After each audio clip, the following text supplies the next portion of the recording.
الحمد لله نحمده ونستعينه ونستغفره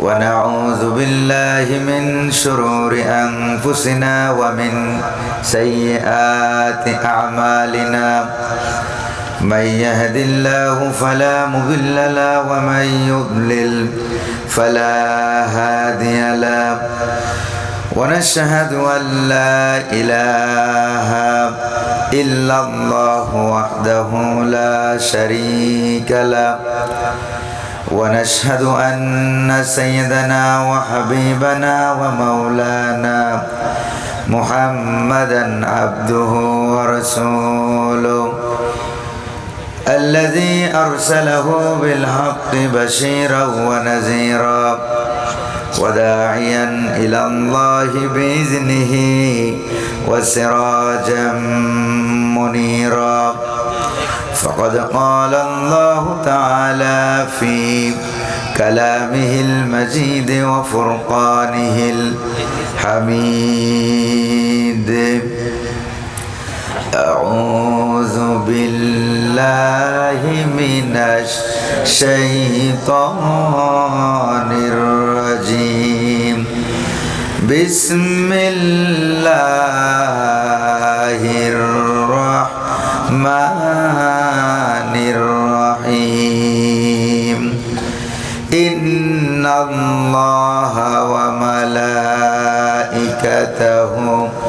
يصلون على النبي يا أيها الذين آمنوا صلوا عليه وسلموا تسليما اللهم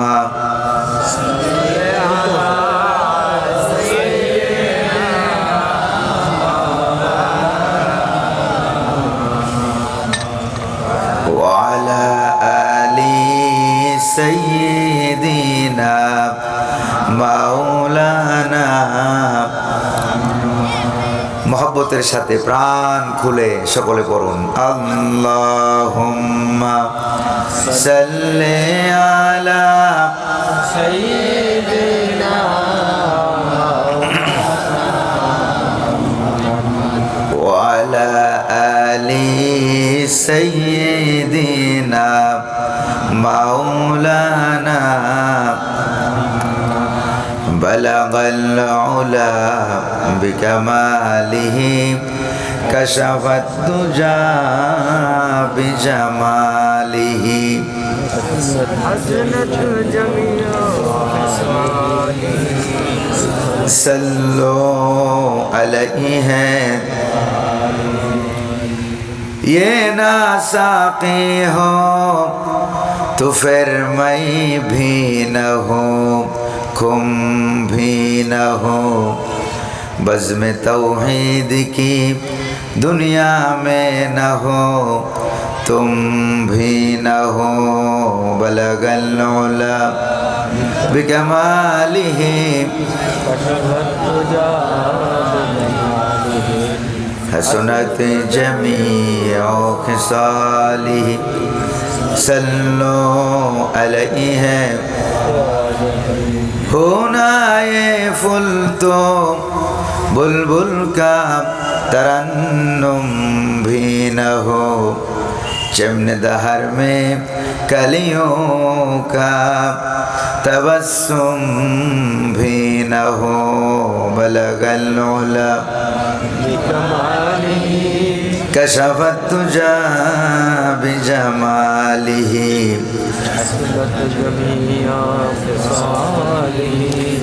सल्लो अलैहि বাংলাদেশের ঐতিহ্যবাহী সুনামধন্য জেলা চাঁদপুর জেলার মতলব দক্ষিণ উপজেলাধীন ঘোড়াধারী পশ্চিমপাড়া যুব সমাজের উদ্যোগে আয়োজিত কবরস্থান বিনির্মাণের উদ্দেশ্যে অনুষ্ঠিত বার্ষিক ওয়াজ দোয়ার মাহফিলের জনাব সভাপতি বিশিষ্ট সমাজসেবক, অত্র এলাকার কৃতি সন্তান, অত্র এলাকার গৌরব জনাব আলহাজ মোহাম্মদ আলমগীর হোসেন প্রধান, উনি কি আছেন? কেমন আছেন? আলহামদুলিল্লাহ। আজকের মাহফিলের সম্মানিত প্রধান অতিথির নাম আমরা বললাম। আজকের মাহফিলের সভাপতিত্ব করবেন আলহাজ মোহাম্মদ শফিকুল ইসলাম উল্লাহ সাহেব, তিনিও বিশিষ্ট সমাজসেবক অত্র এলাকার। উনি কি আছেন? আজকের মাহফিলের বিশেষ মেহমান, আমি আসার আগে যিনি বয়ান পেশ করলেন, আলিমে দ্বীন মাওলানা মুফতি ফয়জুল্লাহ বিন আনসারী। আলোচনা পেশ করেছেন হজরত মাওলানা রুহুল আমিন সিদ্দিকী সাহেব। বয়ান পেশ করেছেন আলহাজ হজরত মাওলানা নজরুল ইসলাম জিহাদি সাহেব, হজরত মাওলানা আব্দুল হান্নান দেওয়ান জি সাহেব সহ আরেকজন আলেম দ্বীন হজরত মাওলানা নুরুন নবী সাহেব। আমাদের মাহফিলের মঞ্চ উপবিষ্ট মেহমানবৃন্দ, বিশেষ অতিথিবৃন্দ, প্রিয় ওলামায়ে কেরাম, আমার সামনে উপস্থিত কোরআন প্রেমিক ইসলাম প্রিয় ভাইয়েরা, পর্দার আড়ালের মা এবং বোনেরা, আজকের মাহফিলের বিভিন্ন দায়িত্বে ও কাজে নিয়োজিত স্বেচ্ছাসেবক কর্মী ভাইয়েরা, যুব সমাজ, যুবক ভাইয়েরা, মিডিয়া কর্মী ভাইয়েরা, মাইক অপারেটর ভাইয়েরা সহ সকলের প্রতি আমার আন্তরিক সালাম। আসসালামু আলাইকুম ওয়া রাহমাতুল্লাহি ওয়া বারাকাতুহু। সালামের জবাব যা দিলেন, সালামের জবাবে মনে হয় আপনারা মতলব বিখ্যাত একটা হাসপাতাল আছে না, হ্যাঁ, আর সালামের জবাবে মনে হয় আপনারা মতলব হাসপাতালে ভর্তি আছে। সুস্থ নাকি অসুস্থ? এটা টেস্ট করার জন্য আমি আবারও সালাম দিচ্ছি। আসসালামু আলাইকুম ওয়া রাহমাতুল্লাহ। আজকের মাহফিলে যিনি আসার তৌফিক দিলেন তিনি কে? পরিবেশ সুন্দর করলেন তিনি কে? নাতিশীতোষ্ণ, না শীত না গরম, এয়ার কন্ডিশন যিনি করে দিলেন তিনি কে? যে আল্লাহ পাক আমাদেরকে অনুমতি ছাড়া এবছর মাহফিল করছেন, অনুমতি লাগছে নাকি? গত বছর হইলে খবর ছিল না ছিল না?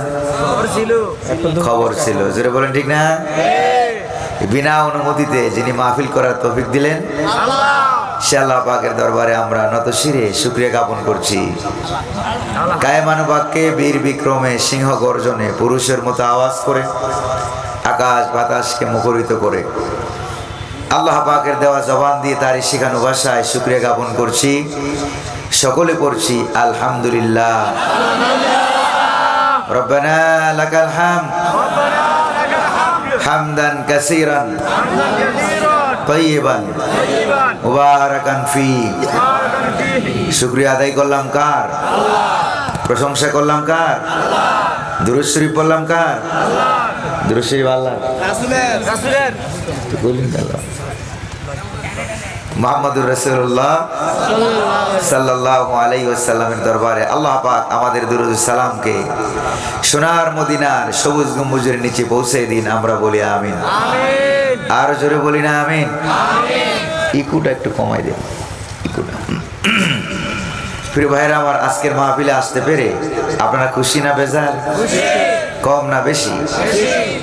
খুশি করার মালিক, হাসাবার মালিক, কাঁদাবার মালিক, ভালো মন্দ করার মালিক আল্লাহ সুবহানাহু ওয়া তাআলা। আল্লাহ যদি কারো কপালে মন্দ রাখেন, এটা থেকে কেউ বাঁচাইতে পারবে না। আর কেউ কারো কপালে যদি আল্লাহ পাক ভালো রাখেন, তাকেও কেউ বাঁচাইতে পারবে না। ওদের কপালে আল্লাহ পাক রেখেছিলেন 16 বছর রাষ্ট্র চালাইয়া যাইবে পালাইয়া। জোরে বলেন ঠিক না? এটা আল্লাহ পাক ওদের কপালে রাখছিলেন, এই জন্য এদেরকে কেউ বাঁচাইতে পারে নাই। ঠিক কিনা ভাই? আল্লাহ রাব্বুল আলামিন বলেন, ওয়া ইয়ামসাসকাল্লাহু বিদুররিন ফালা কাশিফা লাহু ইল্লাহু ওয়া ইয়ামসাসকা বিখাইরিন ফালা রাদ্দা লাহু। প্রিয় ভাইরা আমার, আল্লাহ পাক বলেন, আল্লাহ যদি কারো কপালে খারাপ রাখেন, এটা থেকে কেউ বাঁচাইতে পারবে না। আর আল্লাহ যদি কারো কপালে মন্দ রাখেন, এটা থেকেও তারে কেউ বাঁচাইতে পারবে না। প্রিয় ভাইরা আমার, আমরা বিগত 15 বছর 16 বছর, ওই যে ভাই একটু আগে বলে গেলেন, ভাইয়ের নাম নাকি শাহরিয়ার ভাই, আসল কথা বলে গেছে। বিগত 15 বছর 16 বছর আমরা কোরআনুল কারীম থেকে ডাইরেক্ট কথা বলতে পারি নাই। কত মাহফিলে যাইতেই দেয় নাই, মাহফিল বন্ধ করে দিয়েছে, জোরে বলেন ঠিক না? এরপরে আবার কত মাহফিলে গিয়েছি, চতুর্দিক দিয়ে ঘেরাও করে ফেলেছে, বাধা দিয়েছিল। তারপরে আবার রেস্ট্রিক্টেড করে দিয়েছে যে এই বলতে পারবেন, এই বলতে পারবেন না, ঠিক না? এই কামগুলি তারা করেছিল। এখন কি ওরা আছে? জোরে বলেন না, ওরা আছে নাকি এখন? এখন তো ওরা নাই। তাহলে ওরা যে পালাইছে, পালাবার মালিক কে? কে বাধ্য করলেন? আল্লাহ পাক। আমরা ডাইরেক্ট কথা মাহফিলে বলতে পারি নাই। যখনই ডাইরেক্ট কথা আমরা বলতে গিয়েছি, তখনই আমাদেরকে দৌড়নি খাওয়া লাগছে। যেরকম কি খাওয়া লাগছে? দৌড়নি খাওয়া লাগছে। আর যারা আমাদেরকে দৌড়নি দিত, ওরা খাইতো বিরিয়ানি। যেরকম ঠিক কিনা? আমরা খেতাম দৌড়ানি। এখন আল্লাহ পাক আমাদেরকে বিরিয়ানি খাওয়ায়, ওদেরকে দৌড়ানি খাওয়ায়। শুধু দৌড়ানি না, এমন দৌড়ানি, এক দৌড়ানিতে বর্ডার পাস হইয়া মামু বাড়ি দিল্লি গিয়ে পালাইছে। জোরে কোন ঠিক কিনা? আপনারা কি রাগটা করবেন নাকি এরকম কথা বললে? আপনারা কি রাগ করবেন? প্রিয় ভাইরা আমার, রাগ করার কোনো সুযোগ নাই। আমরা রাগ করলে করব কাফের বেদিনের সাথে। জোরে বলেন ঠিক না? কোরআনের সাথে আমাদের কোনো রাগ নাই, ইসলামের সাথে আমাদের কোনো রাগ নাই। আজকে আপনাদের এলাকার যুব সমাজকে আমরা ধন্যবাদ জানাই। ওনারা কবরস্থান বিনির্মাণের উদ্দেশ্যে এই মাহফিলটা আয়োজন করেছেন অত্র এলাকার যুবক ভাইরা। যুবক ভাইরা আছে নাকি নাই? কই তোমরা? কোথায় যুবক ভাইরা? এখন তো আর কোনো কাজ নাই। যুবক ভাইদেরকে অনুরোধ করব, আপনারাও মাহফিলে বসে যান। আপনারাও মাহফিলে বসে যান। আমরা বেশি লম্বা কথা বলবো না, অল্প কথা বলবো, যা বুঝার বুঝে নিবেন।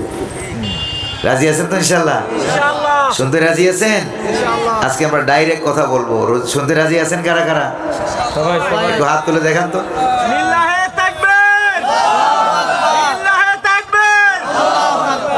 প্রিয় ভাইরা আমার, আমরা সরাসরি ডাইরেক্ট কোরআন কারীম থেকে কথা শুনবো। কোরআন যে আল্লাহর কিতাব, এটা কি ডাইরেক্ট না ইনডাইরেক্ট? আল্লাহ যে আমাদের সৃষ্টিকর্তা, ডাইরেক্ট না ইনডাইরেক্ট? মুহাম্মদুর রাসূলুল্লাহ আমাদের নবী ও রাসূল, ডাইরেক্ট না ইনডাইরেক্ট? আমরা যে আল্লাহর গোলাম, এটা কি ডাইরেক্ট না ইনডাইরেক্ট? তাইলে আল্লাহ পাকের কালাম থেকে, আল্লাহর গোলাম আল্লাহ পাকের কালাম থেকে আমরা কথা শুনবো ইনশাআল্লাহ। আমি অসুস্থ মানুষ, কথা বলতে কষ্ট হয়। আপনারা কথার ভাব দিয়ে বুঝতে পারছেন? বুকেও ব্যথা, গলায়ও ব্যথা, কণ্ঠস্বর সংকুচিত হয়ে গেছে। তো আপনারা দোয়া করবেন আল্লাহ যেন কোরআনের খাতিরে ভালো বানায় দেন। বলি আমিন। আল্লাহ ভালো বানাইতে পারেন নাকি পারেন না? ভালো বানাবার মালিক কে? খারাপ বানাবার মালিক কে? আল্লাহ যেন ভালো বানায় দেন। আমরা গোলাম কার? আল্লাহ রাব্বুল আলামিন বলেন, ওয়ামা খালাকতুল জিন্না ওয়াল ইনসা ইল্লা লিয়াবুদুন। সুবহানাল্লাহ পড়বেন না? মানুষ আর জিনকে আমি সৃষ্টি করেছি গোলামি করবে কার? আল্লাহ। আরো জোরে বলতে হবে কার? আল্লাহ। তো আল্লাহর গোলামেরা আল্লাহ পাকের কোরআন থেকে আমরা সরাসরি ডাইরেক্ট আলোচনা শুনতে চাই। কোত্থেকে? যেরকম আল্লাহর কোরআন থেকে। এর থেকে বড় ওয়াজের কিতাব আর দুনিয়াতে আরো একটা আছে? জোরে বলেন আছে নাকি? ডাইরেক্ট আল্লাহ পাকের কোরআন থেকে আমরা ওয়াজ শুনতে চাই। বিতাড়িত মরদুদ শয়তানের ওয়াসওয়াসা থেকে আল্লাহ পাকের কাছে পানা আছে। পরম করুণাময় অতীব দয়ালু আল্লাহ সুবহানাহু ওয়া তাআলার নামে আমরা শুরু করছি। পড়ুন আমার সাথে। আউযু বিল্লাহি মিনাশ শাইতানির রাজিম। বিসমিল্লাহির রাহমানির রাহিম। লাকাদ কানা লাকুম ফি রাসূলিল্লাহি উসওয়াতুন হাসানা লিমান কানা ইয়ারজুল্লাহা ওয়াল ইয়াউমাল আখিরা ওয়া যাকারাল্লাহা কাসীরা। সাদাকাল্লাহুল আযীম। মা পবিত্র গ্রন্থ কোরআনুল কারীমের 33 নম্বর সূরা, সূরা আল আহজাব, আয়াত সংখ্যা 93, রুকুর সংখ্যা 9। নবী করিম সাল্লাল্লাহু আলাইহি ওয়াসাল্লামের মক্কা থেকে হিজরত করে মদিনায় যাওয়ার পর এই সূরাটা যুদ্ধক্ষেত্রে, জিহাদের ময়দানে, খন্দকের যুদ্ধের ময়দানে এই সূরা নাজিল হওয়ার কারণে উলুমুল কোরআন, তাফসিরুল কোরআন, উসুলে তাফসির, কোরআনিক সায়েন্স এর পরিভাষায় এটাকে বলা হয় মাদানী সূরা। জোরে বলেন কি সূরা বলা হয়? মাদানী সূরা। মাদানী সূরা। তেলাওয়াতকৃত আয়াতের সিরিয়াল নম্বর হচ্ছে 21 নম্বর আয়াত আমরা তেলাওয়াত করেছি। আল্লাহ পাক বলেছেন, নিশ্চয়ই তোমাদের জন্য আমি আমার রাসূলের জীবনে, আমার রাসূলের জীবনেই তোমাদের জন্য রয়েছে সর্বোত্তম আদর্শ। সুবহানাল্লাহ বলবেন না? কাদের জন্য সেটা? যারা আল্লাহ পাকের প্রতি বিশ্বাস করে, পরকালের প্রতি বিশ্বাস করে এবং আল্লাহ পাকের বেশি বেশি স্মরণ যারা করে, তাদের জন্য হলো প্রিয় নবী মুহাম্মদুর রাসূলুল্লাহ সাল্লাল্লাহু আলাইহি ওয়াসাল্লাম, তিনি হলেন সর্বোত্তম আদর্শ। সুবহানাল্লাহ বলবেন না? প্রিয় ভাইয়েরা আমার, অনেক দল আছে দুনিয়াতে, অনেক নেতা আছে, অনেক নেত্রী আছে। দুনিয়াবি কোনো নেতা, কোনো নেত্রী, কোনো দল আমাদের আদর্শ হতে পারে না। আমাদের আদর্শ যিনি, তিনি হলেন মুহাম্মাদুর রাসূলুল্লাহ সাল্লাল্লাহু আলাইহি ওয়াসাল্লাম। প্রিয় ভাইরা আমার, মুহাম্মাদুর রাসূলুল্লাহ হলেন সর্বোত্তম আদর্শ। কারণ নবী, মানুষ নবী বানাইতে পারে না। নবী যিনি বানায় তিনি কে? আল্লাহ। জোরে বলতে হবে কে? আল্লাহ। ভোট দিয়ে আপনি নেতা বানাইতে পারবেন, এমপি বানাতে পারবেন, মেম্বার চেয়ারম্যান বানাতে পারবেন, কিন্তু আপনি ভোট দিয়ে নবী বানাইতে পারবেন না। নবী বানায় কে? আল্লাহ। কোরআনে কারীমে রব্বুল আলামিন বলেন, ইউলকির রূহা মিন আমরিহি আলা মান ইয়াশাউ মিন ইবাদিহি লিয়ুনযিরা ইয়াউমাত তালাক। আল্লাহু আকবার বলেন। আল্লাহ রাব্বুল আলামিন বলেন, আমি যার কাছে ইচ্ছা তার কাছেই আমি রূহ পাঠাই। এই আয়াতে রূহ শব্দের অর্থ হলো জিবরাইল অথবা ওহী অথবা নবুয়ত। জোরে কোন সুবহানাল্লাহ। যার কাছে আমি চাই তার কাছে আমি জিবরাইল পাঠাই, ওহী পাঠাই, নবী পাঠাই। তোমাদের খেয়াল খুশি মতো নবী আমি বানাই না। আল্লাহু আকবার বলেন। এতিম নবী, গরিব নবীকে আল্লাহ, গরিব মানুষকে, এতিম মানুষকে আল্লাহ নবী বানায়া দিলেন, গরিব মানুষ। এজন্য মক্কা আর তায়েফের কাফেরেরা হুজুরের প্রতি তারা অপবাদ দিত, কেন ধনী মানুষকে আল্লাহ নবী বানাইলো না? কেন আল্লাহ তোমার মতো এতিম গরিবকে আল্লাহ কেন নবী বানালো? তারা অপবাদ দিত। আর তারা বলতো, কেন এই কোরআনটা ধনী মানুষের কাছে নাজিল হলো না? লাউলা নুজিলা হাযাল কুরআনু আলা রাজুলিম মিনাল ক্বরিয়াতাইনি আযীম। আল্লাহু আকবার বলেন। কেন মক্কা এবং তায়েফের বিরাট বিরাট ধনী লোকেরা ছিল, তাদের ভিতর থেকে কেন আল্লাহ নবী বানাইলেন না? এরা মনে করেছিল ধনীরা হবে আদর্শ। আল্লাহ বলেন না, আদর্শ হওয়ার জন্য ধনী শর্ত নয়, গরিব শর্ত নয়। আমি আল্লাহ যাকে বলি তিনিই হবে আদর্শ।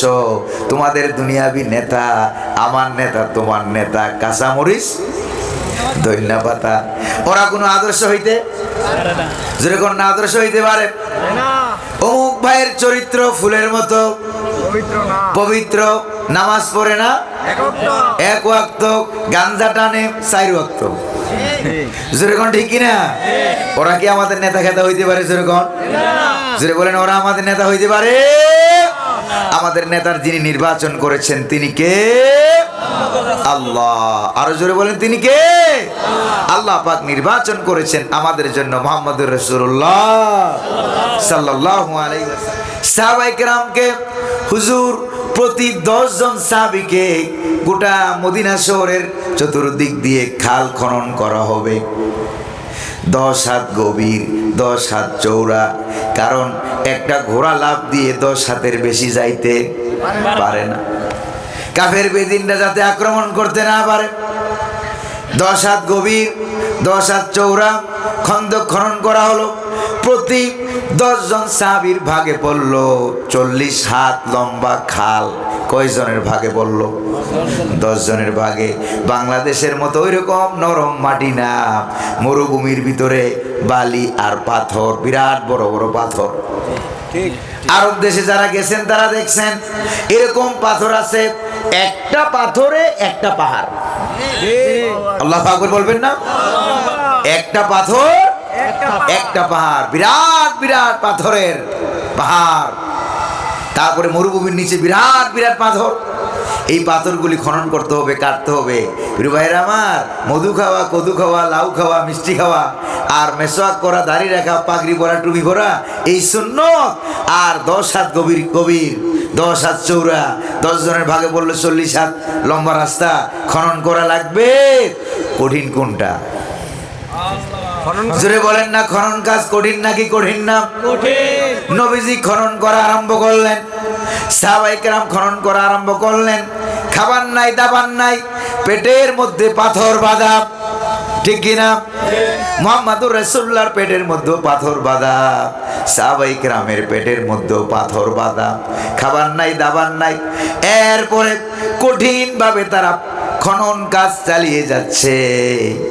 আল্লাহ নবী নিজে কুদাল মেরে, কুড়াল মেরে মেরে পাথরগুলো ভেঙ্গে ভেঙ্গে আল্লাহ নবী খনন কাজ শুরু করে দিলেন।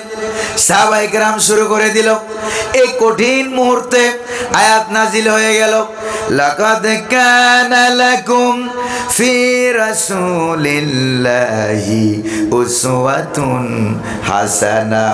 এই কঠিন মুহূর্তে যারা প্রিয় নবীকে যারা অনুসরণ করো তাদের জন্য আছে হুজুরের জীবনে, রাসূলুল্লাহর জীবনে সর্বোত্তম আদর্শ। জোরে কোন সুবহানাল্লাহ। আর জোরে বলেন না সুবহানাল্লাহ। তাহলে এই আয়াতটা নাজিল হলো, নবী আমাদের আদর্শ। মিষ্টি খাওয়ার পয়েন্টে আয়াতটা নাজিল হয় নাই, ভালো করে খেয়াল করেন। লাউ খাওয়া, মধু খাওয়া, কদু খাওয়ার পয়েন্টে আয়াতটা নাজিল হয় নাই। আয়াতটা নাজিল হলো জিহাদের পয়েন্টে। তার মানে হলো মুহাম্মদুর রাসূলুল্লাহকে মারাত্মকভাবে অনুসরণ করতে হবে ইসলামের কঠিন কঠিন কাজে। জোরে বলেন ঠিক কিনা? প্রিয় ভাইরা আমার, শুনতেছেন নাকি আপনারা? খুব ভালো করে কান লাগায় শোনেন। মুহাম্মদুর রাসূলুল্লাহর জন্মের আগে এই পৃথিবীর মানুষ লাউ খাইতো কিনা? মিষ্টি খেত কিনা? দাঁত মাজতো কিনা? দাড়ি উঠতো কিনা? মাথায় টুপি দিত কিনা? রুমাল দিত কিনা? পাগড়ি দিত কিনা? জোরে বলেন ঠিক কিনা?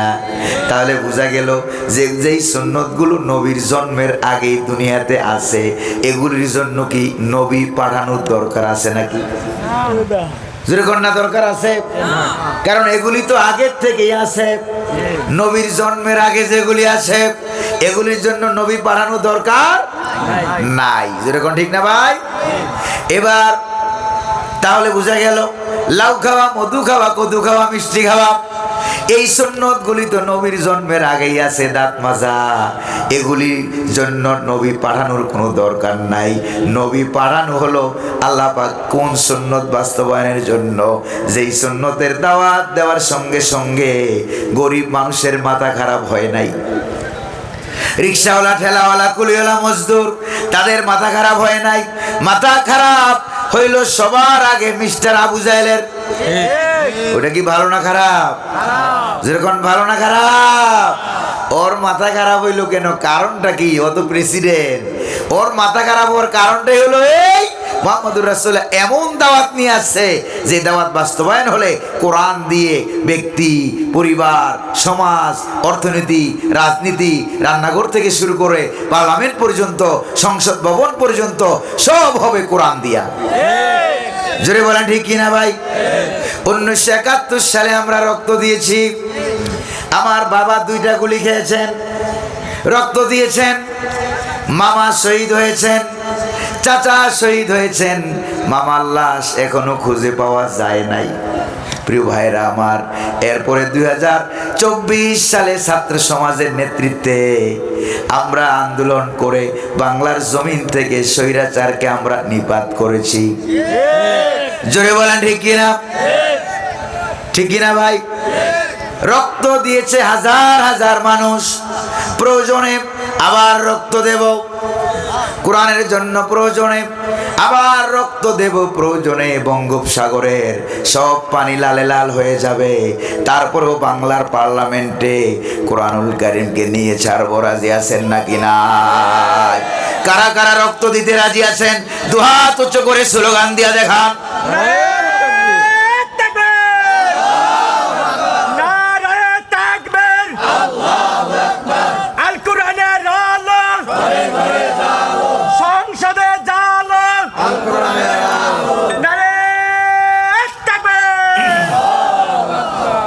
প্রিয় ভাইয়েরা আমার, হুজুরকে অনুসরণের আয়াতরা মিষ্টি খাওয়ার পয়েন্টে নাজিল হয় নাই, নাজিল হয়েছে জেহাদের পয়েন্টে। এইটা বুঝাবার জন্য আমি ঘটনা উল্লেখ করেছি।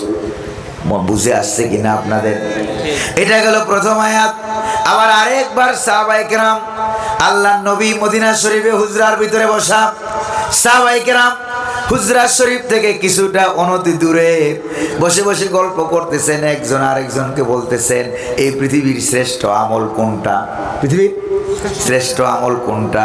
এটা বলে বলে সাহাবায়ে কেরাম একজন আরেকজনকে বলা বলি করছেন। হঠাৎ করে হযরত জিবরিল আলাইহিস সালাম আগমন করলেন। আগমন করে হুজুরের কাছে সূরা সফ নিয়ে এলেন আর বলে দিলেন, ইয়া ইন্নাল্লাহা ইউহিব্বুল্লাযীনা ইউকাতিলুনা ফি সাবিলিহি সাফফা কাআন্নাহুম বুনয়ানুম মারসুস। সুবহানাল্লাহ বলেন। আল্লাহ পাক তাদেরকেই ভালোবাসেন, অর্থাৎ ওই আমলটাই আল্লাহর কাছে সবচাইতে বেশি প্রিয়, যারা নাকি সীসা ডালা প্রাচীরের মতো সংঘবদ্ধ দাঁড়িয়ে জিহাদ করে কার রাস্তায়। আরো জোরে বলেন না, কার রাস্তায়? আমার বাংলার ছাত্র সমাজ যদি সীসা ডালা প্রাচীরের মতো দাঁড়িয়ে জিহাদ না করত, নিরস্ত্র ছাত্র সমাজ দাঁড়িয়ে গেল কয়েকটা বাহিনীর বিরুদ্ধে, বাংলাদেশি বাহিনী, ইন্ডিয়ান বাহিনী, র বাহিনী, র্যাব বাহিনী, পুলিশ বাহিনী, বিজিবি বাহিনী, আর তাদের দলের দলীয় সন্ত্রাসী বাহিনীর তো কোনো অভাব ছিল না। জোরে বলেন ঠিক কিনা? সীসা ডালা প্রাচীরের মতো দাঁড়িয়ে গেল। তার মানে হলো দুনিয়ার শ্রেষ্ঠ আমল যেটা বাংলার ছাত্র সমাজ সেইটা করে গোটা জাতিকে দেখিয়ে দিয়েছে। জোরে বলেন ঠিক কিনা ভাই? শুধু গোটা জাতিকে দেখায় নাই, সারা দুনিয়ার যেখানে যেখানে জালিম শাসকরা আছে ওই দেশের জনগণেরা বাংলার ছাত্র সমাজকে এখন মডেল মনে করে। ঠিক মডেল মনে করে। আগে মানুষেরা বাংলাদেশ কোথায় আছে সবাই চিনতো না, জানতো না। আমি যখন মিশরে 2006 সালে লেখাপড়া করি, হঠাৎ করে ফজর নামাজের সময় বাইরে এলাম এক মসজিদে। সব সময় তো ফরেন স্টুডেন্ট সিটি, বিদেশি ছাত্রদের ছাত্রাবাস, এটার ভিতরে মসজিদ আছে, সেখানে নামাজ পড়ি। আজকে একটু বাইরে নামাজ পড়ব। গেলাম বাইরে, বাইরে গেলাম নামাজ পড়তে। ফজরের নামাজের পর মিশরে এক মুরব্বী আমারে বলল, তাহলে মোহাম্মদ সালামু আলাইকুম। কারণ আরব দেশের মানুষের একটা অভ্যাস হলো নাম যদি না জানে তখন তারা বলে মোহাম্মদ। সুবহানাল্লাহ বলবেন না? নাম না জানলেই কি বলে ডাক দেয়? মোহাম্মদ বলে ডাক দেয়। আর আমরা যখন আল আজহার বিশ্ববিদ্যালয়ে পড়ছি, একবার লাইনে দাঁড়াইছিলাম, লাইন, যে আল আজহার বিশ্ববিদ্যালয়ে পরিচয় কার্ড আমরা নেব। তো পরিচয় কার্ড নিতে গিয়া বাংলাদেশিরা যখন লাইনে দাঁড়ালো, মোহাম্মদ আব্দুল আজিজ, মোহাম্মদ আব্দুল হান্নান, মোহাম্মদ আবু নাইম, মোহাম্মদ গোলাম কবির, মোহাম্মদ মিজানুর রহমান, এরকম সবার নামের শুরুতে কি মোহাম্মদ আর মোহাম্মদ। এটা দেখা এই যে ওই অফিসার ভিতর থেকে বলতেছে কুল্লুকুম মোহাম্মদ, তোমরা সবাই কি মোহাম্মদ? তখন আমি বললাম যে আমরা সবার আসল নাম মোহাম্মদ না, মোহাম্মদ হইল বরকত, আর মোহাম্মদের পরে যেটা আছে এটা হইল আসল নাম। কয় তোমাদের সবার নামের শুরুতে বরকত, এটা কিসের বরকত? তখন আমি বললাম হাজি বারাকা বিইসমির রাসূল সাল্লাল্লাহু আলাইহি ওয়াসাল্লাম, এটা হলো মুহাম্মদুর রাসূলুল্লাহ সাল্লাল্লাহু আলাইহি সাল্লামের নামের বরকত। আলহামদুলিল্লাহ, আলহামদুলিল্লাহ। ওরাও খুশি হয়ে গেল, তোমরা নবীরে এত ভালোবাসো। আমি বলি যে নবীরে ভালোবাসি, ভালোবাসার কিছু তুমি এখনো দেখো না। আল্লাহু আকবার বলবেন না? এই বুড়া মেয়ে আমার ডাক দিল, মিনাই বেলাদিন আর ইউ ফ্রম, তোমার বাড়ি কোথায়? আমি বললাম যে আনামিন দৌলতি বাংলাদেশ, আমার বাড়ি বাংলাদেশ। ওই মুরব্বী আমারে বলছে ফেইন্দা বাংলাদেশ, মানে আইনা বাংলাদেশ, বাংলাদেশ কোথায়? তখন আমি বললাম, তাকে ব্যাখ্যা করে বুঝালাম, বাংলাদেশ তাকাউ আলা জানিবিল হিন্দ, বাংলাদেশ হলো ইন্ডিয়ার পাশে একটা এলাকা। কোন জায়গায়? ইন্ডিয়ার পাশে অবস্থিত একটা দেশ। তখন মুরব্বী বলতেছে, ও তোমরা না আগে পূর্ব পাকিস্তান ছিলেন? তাই বললাম যে হ্যাঁ এইটাই বাংলাদেশ। এইটা আগে বাংলাদেশকে ব্যাখ্যা করে বুঝানো লাগতো। ছাত্র আন্দোলনের পর, স্বৈরাচারীরা পালিয়ে যাবার পর পৃথিবীর কোন দেশে এখন আর বাংলাদেশকে ব্যাখ্যা করে বুঝানো লাগে না। আল্লাহু আকবার বলবেন না? যেরকম ঠিক কিনা? প্রিয় ভাইরা আমার, তাহলে ছাত্র ভাইরা যেটা করেছে এটা কি নিম্নমানের আমল না সর্বশ্রেষ্ঠ আমল? ঘোষণা কি আমার মোল্লার না আল্লাহর? আরো জোরে বলতে হবে কার? ঘোষণাটা হইল আমার আল্লাহ। প্রিয় ভাইয়েরা আমার, এবার সাহাবায়ে কেরাম বলা বলি করলেন জিহাদের ময়দান থেকে কেউ যাতে পিছায় না যায়। এরপরে রব্বুল আলামিন আয়াত নাজিল করে দিলেন, ইয়া আইয়ুহাল্লাযীনা আমানু লিমা তাকুলুনা মা লা তাফআলুন। আল্লাহু আকবার বলুন। অবিশ্বাসীরা যারা ঈমান এনেছে শোনো, একটু আগে যারা সর্বশ্রেষ্ঠ আমল খুঁজেছো তারা শোনো, সর্বশ্রেষ্ঠ আমল হলো আল্লাহর রাস্তায় জিহাদ করা। ঈমানের পরে সবচেয়ে বড় আমলের নাম কি? জিহাদ করা, আল্লাহর রাস্তায় জিহাদ করা। জোরে কোন ঠিক কিনা? এরকম অনেক সাহাবী পাবেন ঈমান এনেছে, এরপরে সঙ্গে সঙ্গে জিহাদের ময়দানে ঝাঁপিয়ে পড়েছে। জোরে বলেন ঠিক কিনা? এরকম সাহাবী আছে নাকি নাই? এরকম সাহাবীও আছে জীবনে এক ওয়াক্ত নামাজ পড়ারও সুযোগ সময় পায় নাই, ঈমান আনার সঙ্গে সঙ্গে জিহাদের ডাক এসেছে, জিহাদের ময়দানে চলে গিয়েছে। প্রিয় ভাইয়েরা আমার, এটা গেল দ্বিতীয় আয়াত। 3 নম্বরে আরেকটা আয়াত হলো, ইয়া আইয়ুহাল্লাযীনা আমানুত্তাকুল্লাহা ওয়া কুনু মাস সাদিকিন। আল্লাহু আকবার বলেন। হে বিশ্বাসীরা, ভয় করো কারে? আল্লাহরে। জোরে বলেন না, ভয় করো কারে? আল্লাহরে। ওয়া কুনু মাস সাদিকিন, আর সত্যবাদীদের সাথে চলাফেরা করো। এটাও নাজিল হয়েছে জিহাদের ময়দানে। আল্লাহু আকবার বলা যায় না? আল্লাহু আকবার বলবেন না? ফালিয়াদহাকু কালিলা ওয়ালিয়াবকু কাসীরা, এটাও নাজিল হয়েছে জিহাদের ময়দানে। আল্লাহু আকবার বলবেন না?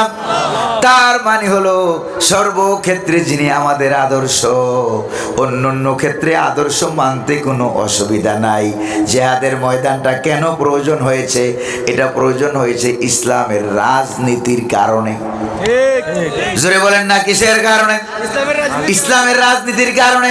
ইসলাম দিয়ে ক্ষমতা হবে, ইসলাম দিয়ে দেশ হবে, ইসলাম দিয়ে রাষ্ট্র হবে, ইসলাম দিয়ে বঙ্গভবন হবে, ইসলাম দিয়ে গণভবন হবে, ইসলাম দিয়ে পার্লামেন্ট হবে, ইসলাম দিয়ে সেক্রেটারিয়েট হবে।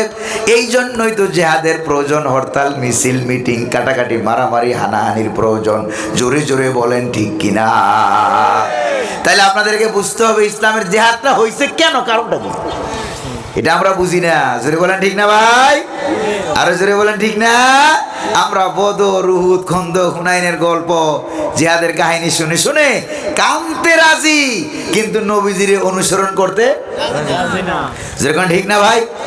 ওই যে একজন কবি বলেছিলেন, নবীজিরও কথা কইয়া সবাই কান্দে, কিন্তু নবীর সমাজ গড়ার কাজে শত দ্বন্দ্ব মনে বাজে। ঠিক কিনা? পড়েন, নবীজিরও কথা কইয়া সবাই কান্দে, কিন্তু নবীর সমাজ গড়ার কাজে শত দ্বন্দ্ব মনে বাজে। ঠিক কিনা ভাই? প্রিয় ভাইরা আমার, আপনাদের মনে কোনো দ্বন্দ্ব আছে নাকি? জোরে বলেন, কোনো দ্বন্দ্ব রাখবেন নাকি? নবী আমাদের আদর্শ। একটা মানুষ ভালো কি মন্দ, 1 নম্বর পয়েন্ট নেন। ভালো নাকি মন্দ সবচেয়ে বেশি জানে। বিয়ে করছেন কারা কারা? একটু হাত তুলে দেখান। বিয়ে করেন নাই? মুরব্বি কারা কারা বিয়ে করছেন? হাত তোলেন। আরেকজনের 2 হাত তুলছে, আপনি 2টা করছেন বিয়ে। বুঝছেন? আলহামদুলিল্লাহ, আলহামদুলিল্লাহ। রাগ করতেছেন না তো আপনারা? প্রিয় ভাইয়েরা আমার, যারা যারা বিয়ে করেছেন, এবার আপনি কি ভালো মানুষ? আমি আর আপনি কি ভালো মানুষ? আমরা যারা বিবাহ করেছি, নাকি ইবলিশ শয়তানের খালাতো ভাই? এটা আমাদের স্ত্রীদের থেকে বেশি আর কেউ মানুষের মধ্যে সবচেয়ে ভালো জানে কে? মানুষের মধ্যে সবচেয়ে ভালো জানে কে? লোকটা বিবাহিত হইলে বউ, স্ত্রী সবচেয়ে ভালো জানে আমার স্বামীটা কেমন। চিল্লা এখন ঠিক না ভাই? এবার মুহাম্মদুর রাসূলুল্লাহ সাল্লাল্লাহু আলাইহি সাল্লাম 25 বছর বয়সে, হুজুরের বয়স 25, মা খাদিজার বয়স 40। ঠিক কিনা? এবার হুজুরের বয়স 40, নবুয়ত পেলেন। এবার মা খাদিজার বয়স 55। ঠিক কিনা? যেরকম 55 বছরের বৃদ্ধা মহিলা উম্মুল মুমিনিন মা খাদিজা রাদিয়াল্লাহু তাআলা আনহা,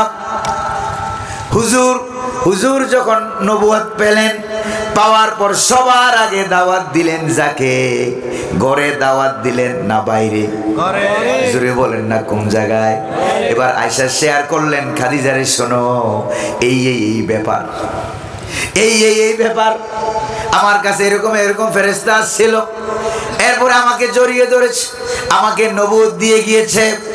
ও খাদিজা, আমি তো আখিরি জামানার পয়গাম্বর হিসাবে আল্লাহ আমাকে নির্বাচন করেছেন। কাজেই খাদিজা, দুনিয়ার হাবিজাবি যা যা ছিল সব পরিত্যাগ করো, ঈমান আনো এক আল্লাহর প্রতি। খাদিজা, তুমি পড়ো লা ইলাহা ইল্লাল্লাহু মুহাম্মাদুর রাসূলুল্লাহ। হযরত খাদিজা কয় ঘন্টা দেরি করলেন? কয় মিনিট দেরি করলেন? 1 মুহূর্ত দেরি করেন নাই। আল্লাহু আকবার বলেন। 1 মুহূর্ত দেরি করেন নাই, সঙ্গে সঙ্গে কালিমা পড়ে নিলেন, লা ইলাহা ইল্লাল্লাহু মুহাম্মাদুর রাসূলুল্লাহ সাল্লাল্লাহু আলাইহি ওয়াসাল্লাম। কালিমা পড়ে ইসলাম গ্রহণ করলেন, হুজুরকে সান্ত্বনা দিলেন। ওগো আমার প্রিয় স্বামী, ভালো করে শোনেন, হুজুরকে সান্ত্বনা দিলেন। আছে কিনা বুখারী শরীফে? ওয়াল্লাহি মা ইউখজিকাল্লাহু আবাদা। আল্লাহু আকবার বলেন। আল্লাহর কসম করে বলি, আল্লাহর শপথ করে বলি, আল্লাহ পাক কখনো আপনাকে অপমানিত করবেন না। স্ত্রী সার্টিফিকেট দিচ্ছে। আল্লাহু আকবার। স্ত্রী সার্টিফিকেট দিয়ে দিচ্ছে, ইন্নাকা লাতাসিলুর রাহিমা ওয়া তাহমিলুল কাল্লা ওয়া তুইনু আলা নাওয়াইবিল হক ওয়া তাকরিজ যুইফ। আল্লাহু আকবার বলেন। তাকরিজ যুইফ। ওগো আল্লাহর নবী, অবশ্যই আপনি আত্মীয়তার সম্পর্ক ঠিক রাখেন।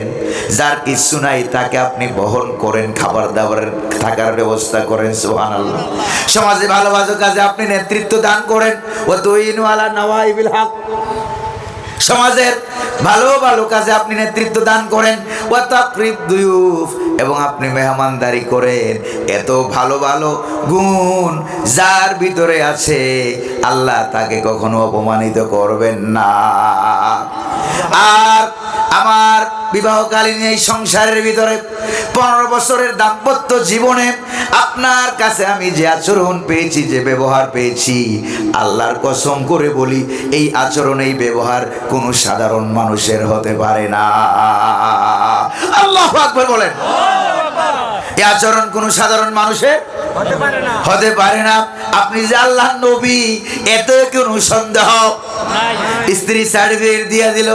ও আমার ভাইরা, পরকালে জাহান্নামের আগুন থেকে মুক্তি পাওয়ার জন্য আপনার স্ত্রীর সার্টিফিকেট লাগবে নাকি লাগবে না? জোরে বলেন না, লাগবে কিনা? বিবাহ হয়ে গিয়ে করেছেন 10, 20, 50 বছর, সবচেয়ে ভালো জানে তার নিকটবর্তী বন্ধু বান্ধব যারা আছে, যেরকম ঠিক না? ও যুবক ভাইয়েরা, তোমরা কেমন? যারা এখনো বিবাহ শাদী করো নাই, তাদের সম্পর্কে সবচেয়ে ভালো যারা জানে তারা হইলো রাতের বেলায় চলাফেরা করে বন্ধু বান্ধবরা। জোরে বলেন ঠিক কিনা? ওরা ভালো জানে আমার বন্ধুটা কেমন, ওরা ভালো জানে আমার ভাইটা কেমন, যার সাথে চলাফেরা করে। এবার আল্লাহর নবী দ্বিতীয় পর্যায়ে দাওয়াত দিলেন। সেই শিশুকাল থেকে বন্ধু, 20 বছরের বন্ধু হযরতে আবু বকর সিদ্দিক রাদিয়াল্লাহু তাআলা আনহুকে কয় বছরের বন্ধু? জোরে বলেন না, কয় বছরের বন্ধু? 20 বছরের বন্ধুকে দাওয়াত দিলেন।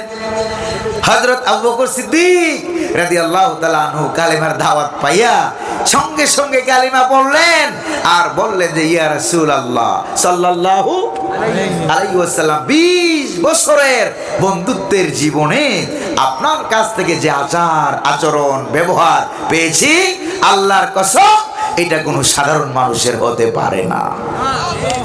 জোরে বলেন আল্লাহু আকবার। একবার তো আবু জাহেল খুব খুঁজছিল আবু বকর সিদ্দিককে মুহাম্মদুর রাসূলুল্লাহ থেকে আলাদা করার জন্য। আবু জাহেল একটা সুযোগ খুঁজছিল। শুনবেন সুযোগের কথা? সুযোগ খুঁজছিল মুহাম্মদুর রাসূলুল্লাহ। এটা মেরাজের মাস না? মেরাজের মাস। নবী করিম সাল্লাল্লাহু আলাইহি সাল্লাম মেরাজ থেকে নেমে এলেন, কাবা ঘরের চত্বরে বসে কাবা শরীফের সাথে হেলান দিয়ে বসে আছেন। ফজরের নামাজের পর সকাল বেলায় সেই মিস্টার আবু জাহেল, ভালো মানুষ না খারাপ মানুষ? ভালো মানুষ বলে। আবু জাহেল ভালো মানুষ না খারাপ মানুষ? খারাপ মানুষ। এটা সুর, বাটপার, সিটার, ঠিক না? এইটা আইসা কয়, মুহাম্মদ প্রত্যেক দিন তো নতুন নতুন খবর দাও, আছে কোনো নতুন নতুন খবর আছে? কই যে হ্যাঁ আজকে আছে এবং বড় খবর আছে। কেবল মাত্র মেরাজ থেকে এলাম, মক্কা থেকে গিয়া রাতের বেলায় জিবরিল আলাইহিস সালাম এলেন, যা যা করার করলেন। মসজিদে হারাম থেকে মসজিদে আকসা পর্যন্ত ভ্রমণ করলাম। মসজিদে আকসা থেকে মসজিদে হারাম পর্যন্ত ভ্রমণ করার পর এরপরে কি হলো জানেন? এরপরে মেরাজ নামক সিঁড়ি এলো, সেটাতে চললাম, 7 আকাশে গেলাম, জান্নাত জাহান্নাম দেখলাম, সব কিছু আল্লাহ পাক সৃষ্টির নিগুড় রহস্য আমারে দেখাইয়া দিলেন। কেবলমাত্র আইসা ফজরের নামাজ পড়ে এখানে বসলাম। সুবহানাল্লাহ, বাসায় যাইয়া বলি আরো জোরে কর না সুবহানাল্লাহ। কেবলমাত্র আইসা এখানে বসলাম। এবার আবু জাহেল বলতেছে, মুহাম্মদ এতদিন তো মনে মনে বলতাম যে তুমি আসলে ভালো মানুষ, আমরা খামো খাই, তুমি যাতে ক্ষমতায় আসতে না পারো এই জন্য পাগল বলি। এই জন্য কি বলি?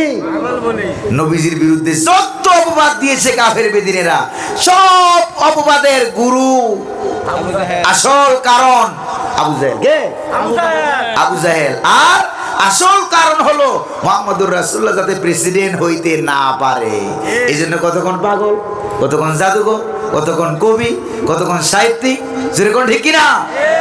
এই কথাগুলি বলেছে। মুহাম্মদুর রাসূলুল্লাহর বিরুদ্ধে যত অপবাদ দিয়েছে, প্রত্যেকটা অপরাধের মূল কারণ হলো যাতে করে ইসলাম ক্ষমতায় আসতে না পারে। এখনো যে অপবাদ দেওয়া হয়, স্বাধীনতা বিরোধী, মৌলবাদী, রাজাকার, দেশ বিরোধী বলা হয়, প্রত্যেকটা অপবাদের একটাই কারণ, যাতে করে ইসলাম আর ইসলাম ওয়ালারা রাষ্ট্র ক্ষমতায় আসতে না পারে। চিল্লা এখন ঠিক কিনা? ঠিক। রাগ করতেছেন না তো আপনারা? ওই আবু জাহেলের কারণ এখনো যেরকম না আছে নাকি নাই? এবার মুহাম্মদ সাল্লাল্লাহু আলাইহি সাল্লাম বললেন, আবু জাহেল আজকে তো খবর আছে, বড় খবর আছে। সুবহানাল্লাহ বলবেন না? সুবহানাল্লাহ। এত বড় খবর আছে। আবু জাহেল বলল, তুমি তো আস্তা পাগল। জোরে বলেন নাউজুবিল্লাহ। কেমন পাগল তুমি? যেখানে মক্কা শরীফ থেকে মসজিদে হারাম থেকে আকসা পর্যন্ত যাইতে আর আসতে 1.5 মাস সময় লাগে। কত মাস? 1.5 মাস সময় লাগে। উপরের খবর বাদ দিলাম, এই 1.5 মাস সময় লাগে যেখানে, এখানে কয়েক সেকেন্ডে তুমি কিভাবে আসলা, কিভাবে গেলা? কই যে আল্লাহ আমাকে নিয়েছে। কই যদি আল্লাহ নিয়ে থাকে তাহলে তুমি বলো মসজিদে আকসায় গিয়েছ, এই মসজিদে আকসার দরজা কয়টা, জানালা কয়টা বলো? আপনারা ইমাম খতিবরা এখানে আছেন নাকি নাই? কারা কারা আছেন একটু হাত তুলে দেখান। ইমাম সাহেব হুজুর, খতিব সাহেব হুজুররা আছেন। কত বছর আপনি ওই মসজিদের ইমাম আর খতিব? যদি জিজ্ঞেস করি হুজুর আপনার মসজিদের দরজা কয়টা, জানালা কয়টা, ছিদ্র কয়টা, ভেন্টিলেটর কয়টা, বলেন? বলতে পারবেন? বলতে পারবেন না। আমিও বলতে পারবো না। যদি বলেন ঠিক কিনা? মসজিদ কমিটি মনে বলতে পারবে, সভাপতি সেক্রেটারি বলতে পারবে, কেউ বলতে পারবে না। এবার আবু জাহেল হুজুরকে আটকাবার জন্য হুজুর বললেন, চাচা যদি বলতে পারি তাহলে কি হবে? কই যদি বলতে পারো তাহলে তোমার প্রতি ঈমান এনে আমি মুসলমান হয়ে যাব। ওই চাচা সত্যি বলছেন? কই যে হ্যাঁ।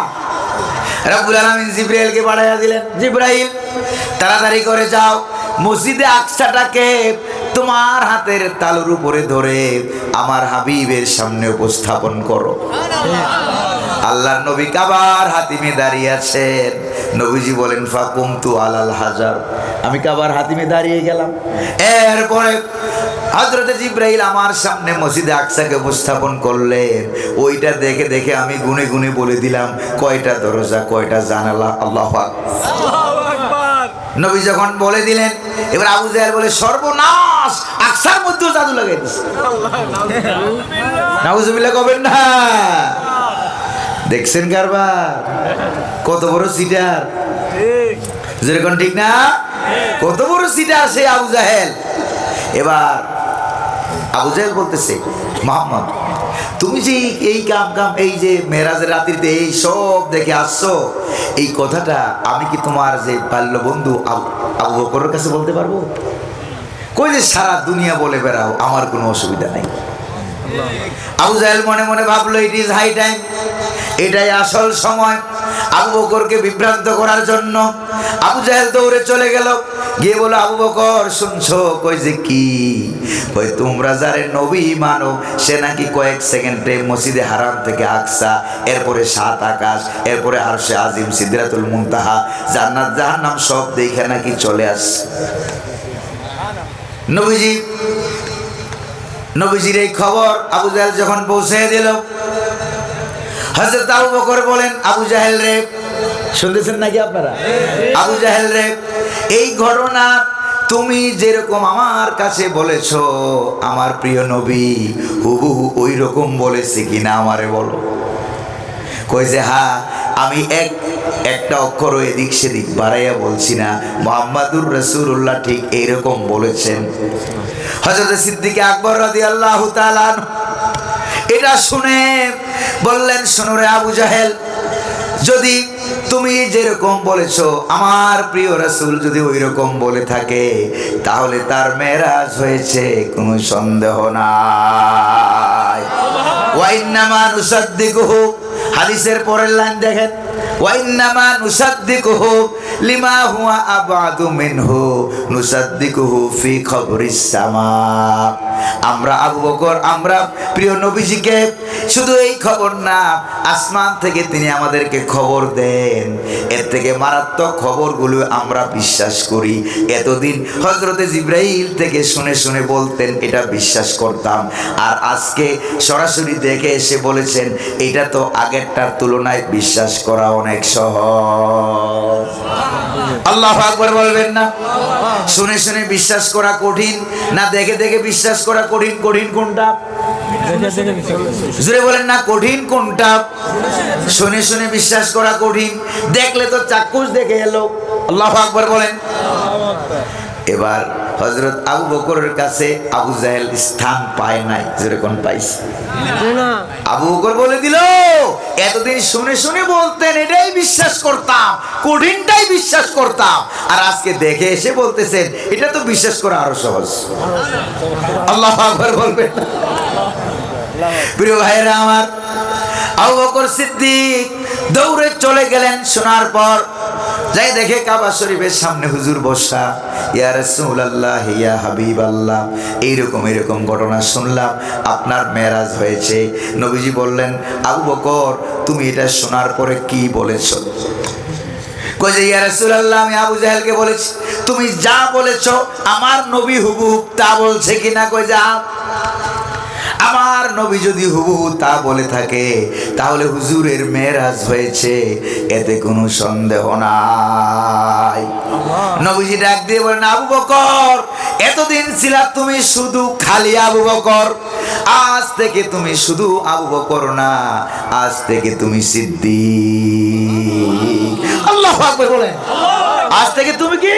সিদ্দিক। বিশ্বাসী সিদ্দিক। সিদ্দিক মানে হয় সিদ্দিক বলা হয় সিগায়ে মুবালাগা। আলেম উলামারা ভালো জানেন সিগায়ে মুবালাগা আধিক্য অর্থবোধক শব্দকে আরবি ভাষায় বলা হয় সিগায়ে মুবালাগা। তার অর্থই হলো সিদ্দিক।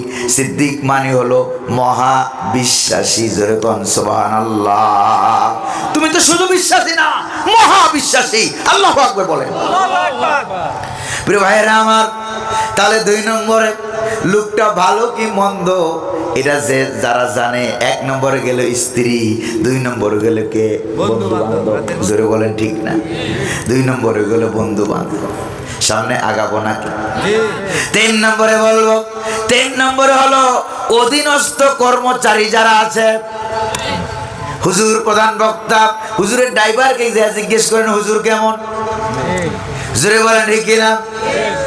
হুজুরের অধীনস্থ যারা আছে, খাদেম যারা আছে, তাদেরকে যাইয়া জিজ্ঞেস করলে বোঝা যাবে।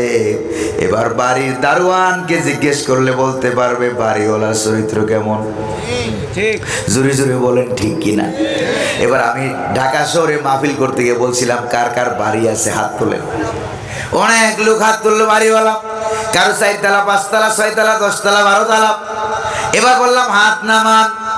এবার যদি আমি হাত তুলতে বলি যে অনেকের বাড়িতেই তো সিকিউরিটি গার্ড আছে, দারোয়ান আছে, এবার আপনি ওই সিকিউরিটি গার্ডকে দারোয়ানকে কারা কারা সালাম দিয়ে দেন যদি হাত তুলতে বলি, বাড়িওয়ালার হাত কম উঠবে না বেশি উঠবে? এই জন্য হাত তুলতে বললাম না, কম ওঠার কারণে হাত তুলতে বললাম না। প্রিয় ভাইরা আমার, এবার মুহাম্মদুর রাসূলুল্লাহ সাল্লাল্লাহু আলাইহি ওয়াসাল্লাম 10 বছরের খাদেম হযরত আনাস রাদিয়াল্লাহু তাআলা আনহু, জোরে কোন সুবহানাল্লাহ। হযরত আনাস বলেন 10টা বছর একাধারে চেষ্টা করলাম, কোনদিন আল্লাহর নবীরে আগে সালাম দিতে পারি না।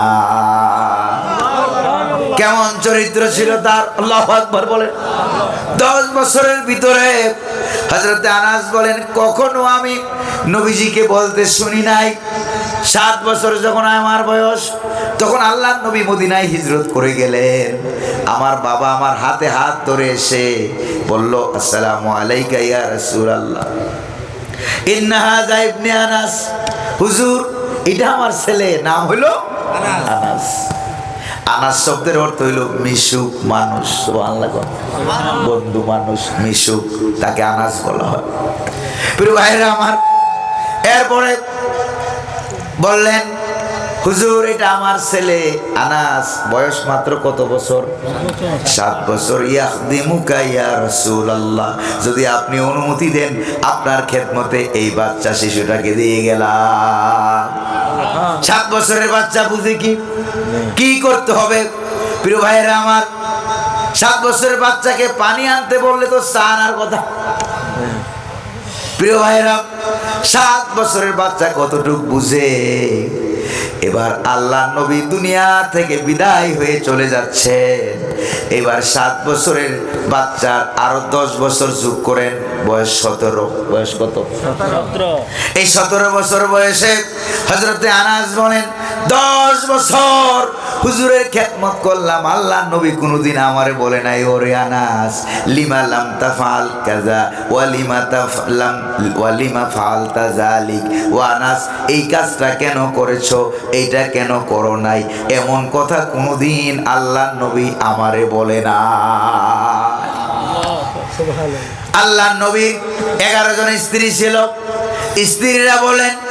স্ত্রীরাও বলেন কতবার চেষ্টা করলাম, সোয়া লক্ষের বেশি সাহাবায়ে কেরাম তারাও বলে কতবার চেষ্টা করলাম আল্লাহ নবীকে আগে সালাম দেব, কিন্তু যখনই আমি মনে মনে ভাবি সালাম দেব, ভাববার আগেই আল্লাহ নবী আমাদেরকে সালাম দিয়ে দেয়। ছোট বাচ্চারাও পারতেন না হুজুরকে আগে সালাম দিতেন, আর আমরা এখন মুজবা হয়ে হাঁটি, ঠিক কিনা? আমি খতিব, আমি ইমাম, আমি সভাপতি, আমি হাজি, আমি গাজী, আমি নামাজি, আমি রাস্তা দিয়ে হাঁটি, বাচ্চারা না আমারে সালাম দিব, আমি কেন তাদেরকে সালাম দেব? রিক্সাওয়ালা রিক্সায় চড়ি, রিক্সাওয়ালাকে সালাম দেই না, দূরের থেকে খালি খালি বলে ডাক দেই, কাছে আসার পরেও সালামটা দেই না, আসসালামু আলাইকুম সালামটা দেই না, কারণ রিক্সাওয়ালা গরিব মানুষ, এই জন্য গরিবেরা সালামও পায় না। জোরে বলেন ঠিক কিনা? আপনাদের এলাকায় এরকম আছে নাকি নাই? রিক্সায় চড়েন নাই জীবনে? যদি আমি জিজ্ঞেস করি আপনাদের, কারা জীবনে রিক্সায় উঠেন নাই? হাত তোলেন, হাত তোলেন। কারা জীবনে রিক্সায় উঠেন নাই? সবাই তো উঠছেন। এবার কেউ হাত তোলার বাকি নাই। এবার যদি প্রশ্ন করি কারা কারা রিক্সার ড্রাইভারকে সালাম দিয়েছেন, এবার প্রশ্ন করলে হাত তুলতে বললে কম উঠবে না বেশি উঠবে?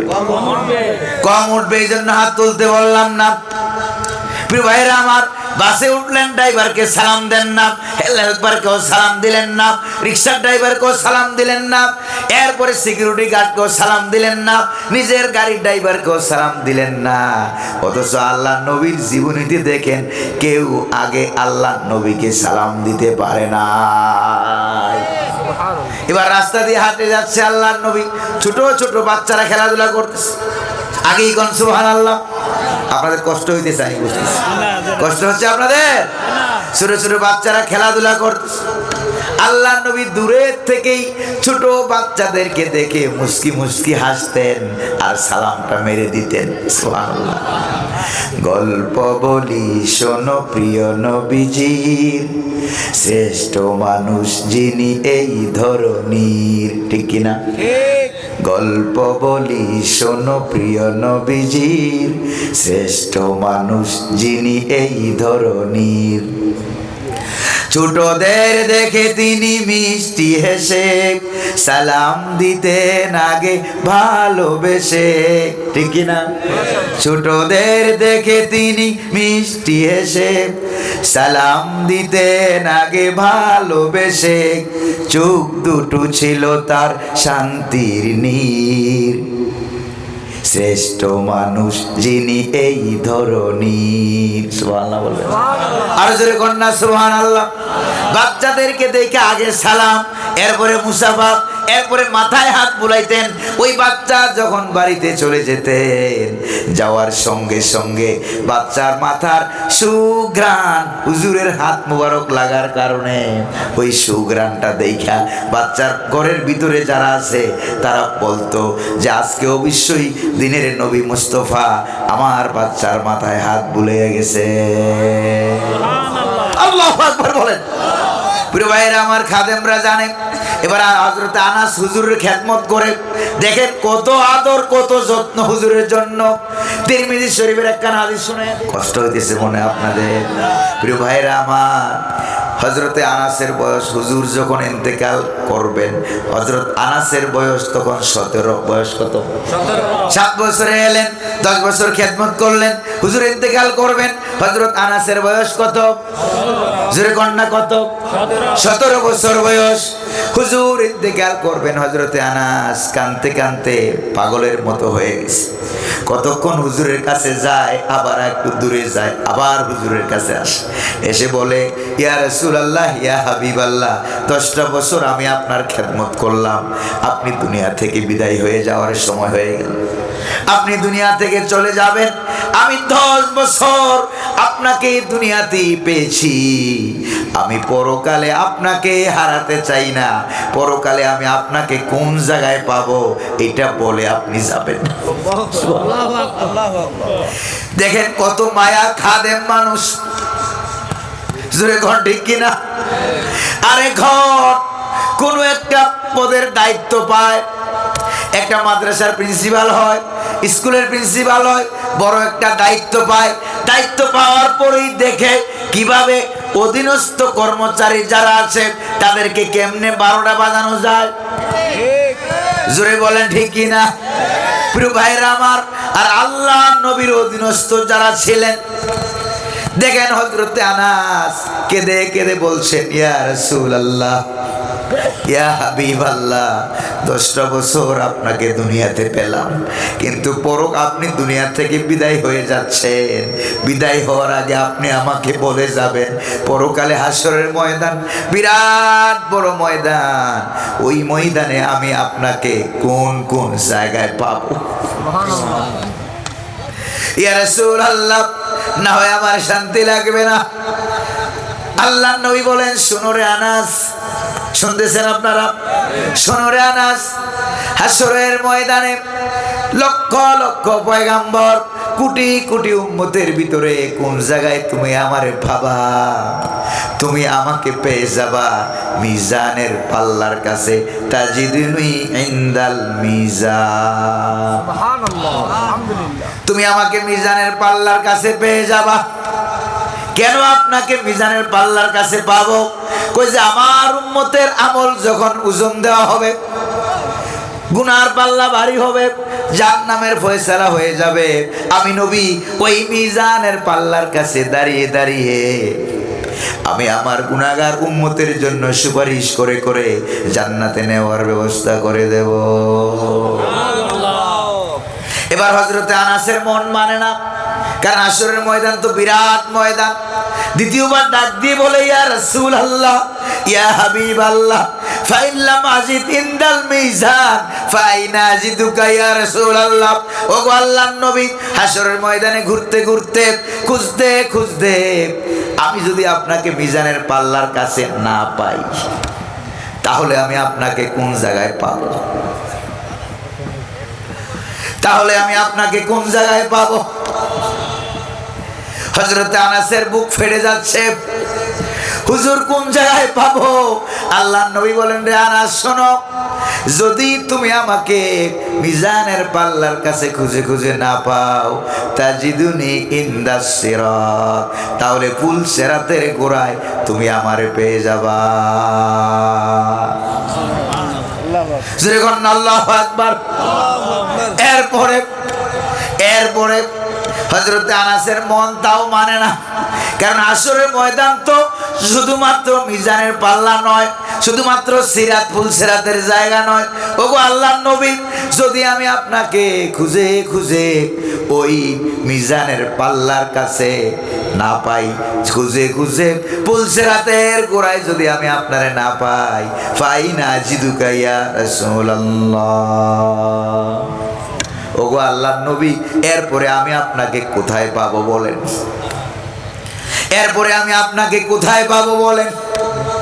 এরপরে নবীজি বলেন, যদি তুমি আমাকে মিজানের পাল্লার কাছেও না পাও, ফুলসিরাতের কাছেও খুঁজে খুঁজে না পাও, ফাতাজিদুনি ইনদাল হাউস, তখন তুমি আমাকে হাউজে কাউসারে এসে পেয়ে যাবে। আল্লাহু আকবার বলেন। হাউজে কাউসারের কাছে পেয়ে যাবা। পেয়ালার সংখ্যা হলো আকাশের তারকার চাইতে আরো বেশি, আর হাউজে কাউসারের যে পানিটা আহলা মিনাল আসাল আবিয়াদু মিনাল লাবান, দুধের চাইতে আরো বেশি সাদা, মধুর চাইতে আরো বেশি মিষ্টি।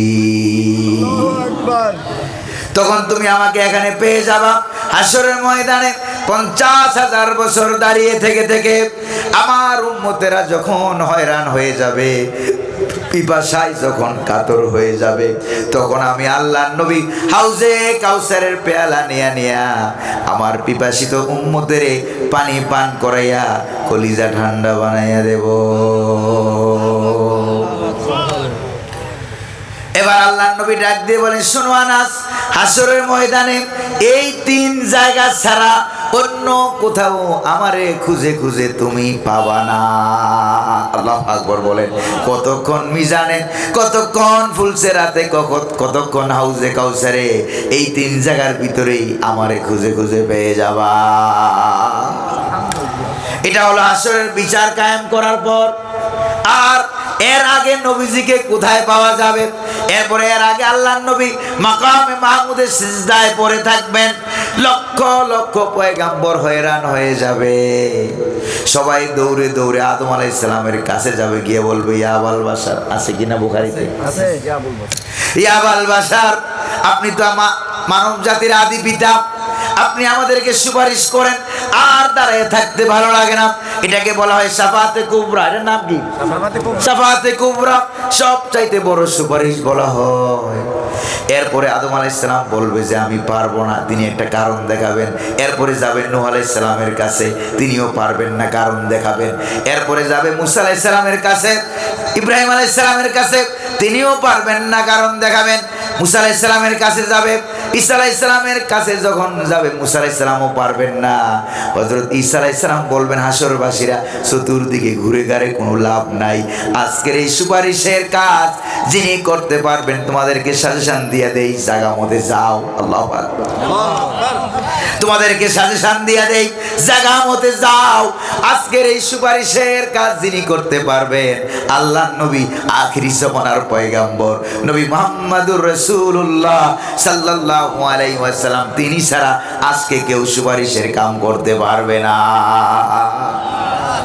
আল্লাহর নবী মাকামে মাহমুদে সিজদায় পড়ে আছেন। হাসরবাসীরা হুজুরের চতুর্দিক দিয়ে ঘেরাও করে ফেলবে, এসে বলবে ইয়া রাসূলুল্লাহ, ইয়া হাবিবাল্লাহ, হাসরের ময়দান ঘুরে ঘুরে হয়রান হয়ে গেলাম, আপনি সুপারিশ করেন, সুপারিশ করেন। আল্লাহ পাক ডাক দিয়ে বলবেন কুম ইয়া হাবিবি ইরফা রাসাক ইশফা তুশাফা সাল তোতা, আছে কিনা বুখারীতে? ডাক দিয়ে বলবেন ওগো আমার হাবিব, আল্লাহর নবী মাকামে মাহমুদে সিজদায় পড়ে কাঁদতে থাকবেন উম্মতি উম্মতি বলে। ওটা হাসরের ময়দান, ইয়া নাফসি ইয়া নাফসি। আর একদিক থেকে একটা আওয়াজ, রব্বি হাবলি উম্মতি। আল্লাহ, আদম আলাইহিস সালাম বলবে ইয়া নাফসি, আল্লাহ আমারে বাঁচাও। নূহ আলাইহিস সালামও বলবে আল্লাহ আমারে বাঁচাও। ইব্রাহিম আলাইহিস সালাম বলবে আল্লাহ আমারে বাঁচাও। মুসা আলাইহিস সালাম বলবে আল্লাহ আমারে বাঁচাও। ঈসা আলাইহিস সালামও বলবে আল্লাহ আমারে বাঁচাও। সকল পয়গাম্বর বলবে আল্লাহ আমারে বাঁচাও। একজন মাত্র পয়গাম্বর বলবে আল্লাহ আমার উম্মতের বাঁচাও। আল্লাহু আকবার বলে। এই নবীর উম্মত হইয়া কিভাবে দাঁড়িয়ে রাখে না, এই নবীর উম্মত হইয়া কিভাবে নামাজ কাজা করে, এই নবীর উম্মত হইয়া কিভাবে সালাম দেয় না, এই নবীর উম্মত হইয়া কিভাবে ঝগড়াঝাটি করে, এই নবীর উম্মত হইয়া কিভাবে মিথ্যা কথা বলে, এই নবীর উম্মত হইয়া কিভাবে গালিগালাজ করে, এই নবীর উম্মত হইয়া কিভাবে ওজনে কম দেয়, কিভাবে খাদ্যে ভেজাল দেয়, লজ্জা কি লাগে না?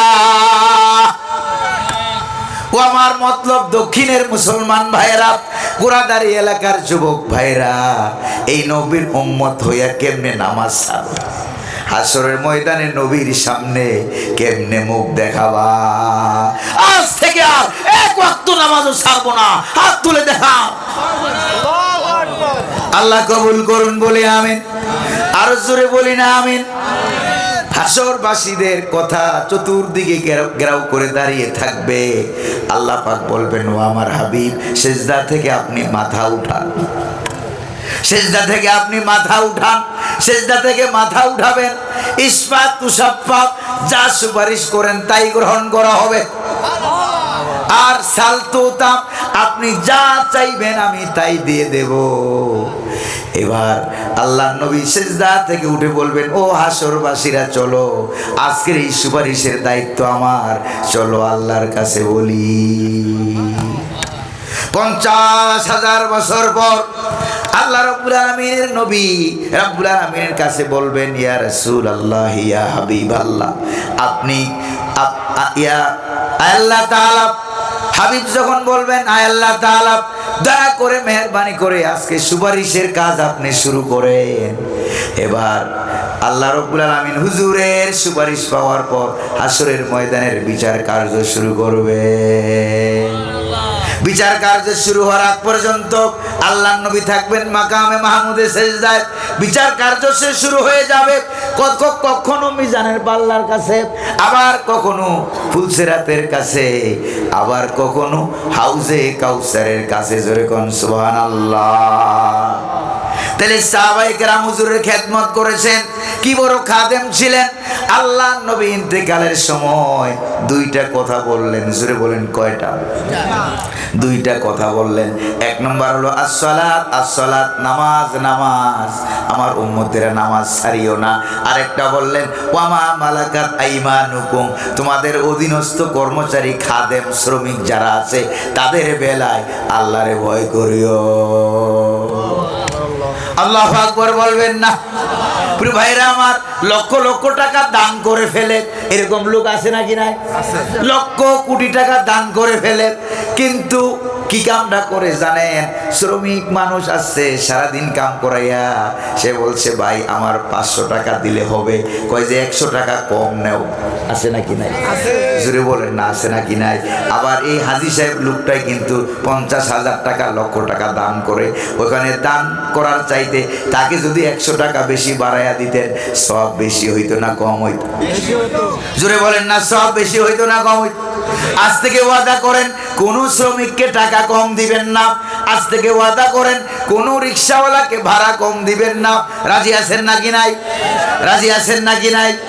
প্রিয় ভাইরা আমার, বিরক্ত হয়ে গেছেন মনে আপনারা? তাহলে একটা লোক ভালো না মন্দ, এটা তার অধীনস্থ খাদেম কর্মচারী যারা আছে তারাই ভালো জানে। জোরে কোন ঠিক কিনা?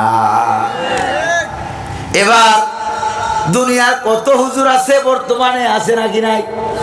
জোরে বলেন না, আছে নাকি নাই? আপনি হুজুরের গোপনে যাইয়া হুজুরের ড্রাইভারের কাছ থেকে সার্টিফিকেট নিয়েন, দেখবেন কত কথা হুজুরের বিরুদ্ধে বলে। জোরে বলেন ঠিক কিনা? আর আল্লাহ নবীর খাদেম বলতেছি, ইয়া রাসূলুল্লাহ, দুনিয়ায় আপনাকে পেয়েছি, পরকালেও আপনাকে হারাতে চাই না। আল্লাহু আকবার। কোথায় উলামায়ে কেরাম? কোথায় গেলাম আমরা? কোথায় গেল হুজুরের আদর্শ? আল্লাহ রাব্বুল আলামিন বলেন লাকাদ কানা লাকুম ফি রাসূলিল্লাহি উসওয়াতুন হাসানা। সুবহানাল্লাহ পড়েন। প্রিয় ভাইরা আমার, এরপরে মানুষটা ভালো নাকি মন্দ এটা 4 নম্বরে জানে তার প্রতিবেশী। কারা জানে? জোরে বলেন, কারা জানে? প্রতিবেশীরা জানে মানুষটা ভালো না মন্দ।